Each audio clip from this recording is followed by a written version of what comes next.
मेरे ही अफसाने का एक इक़्तिबास है। खिलाफ़े तवक्को खान साहब आज फारिग नज़र आ रहे थे। कहने लगे, तुम्हारी मसरूफ़ियात ने तो मुझे नज़रअंदाज ही कर दिया है। ये एक शिकवा था, मगर मसरूफ़ियात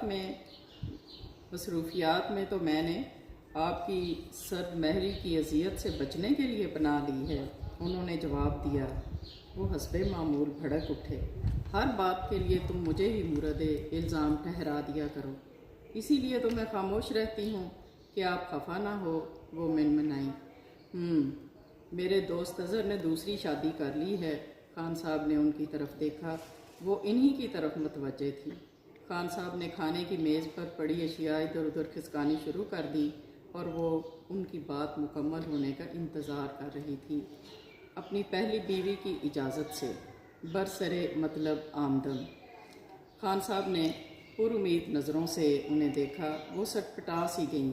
अब उन्हें अधूरी बातों का मफ़हूम भी समझ में आता था।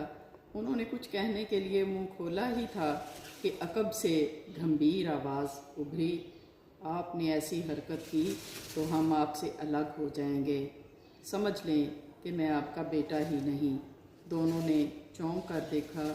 उनका बेटा हैदर मालूम नहीं कब उनके पीछे आ खड़ा हुआ था। इस साल से वो कॉलेज जाने लगा था और उसके चेहरे पर गुस्से की सुर्खी झलक रही थी। खान साहब घबराए और वहाँ से सिटक लिए।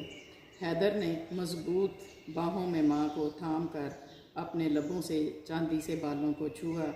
वो मुस्कुराईं तो बच्चे बड़े हो गए। तवील अरसे बाद उन्हें एहसास तहफ़्फ़ुज़ हुआ, जैसे कड़ी धूप में साया मिल जाए, भंवर से निकलकर किनारे का इत्मीनान हासिल हो। खान साहब तो शायद दोस्त के वलीमे से सैर होकर आए थे, फ़ौरन ही सोने चले गए। मिसिज़ खान टेरेस पर देर तक बैठी लुत्फ़अंदोज़ होती रहीं। सुबह दफ्तर में सभी ने उन्हें मसरूर और चौंचाल देखा। चाय के वक्फे में वो पुरसकून अंदाज में कह रही थीं, हम जिम्मेदारियां निभाते हैं, मसरूफियात में अपनी ज़ात को भी फरामोश कर देते हैं, फिर भी सुकून कल्ब तो है ना कि हमारे सामने वसी तर मकासद हैं। अपने बच्चों को बेहतर परवरिश देते हैं। हम महज जबिल्लतों के असीर नहीं हैं। अल अखलाक और ज़ब्ते नफ्स में मर्द हमारा मुकाबला कैसे कर सकते हैं।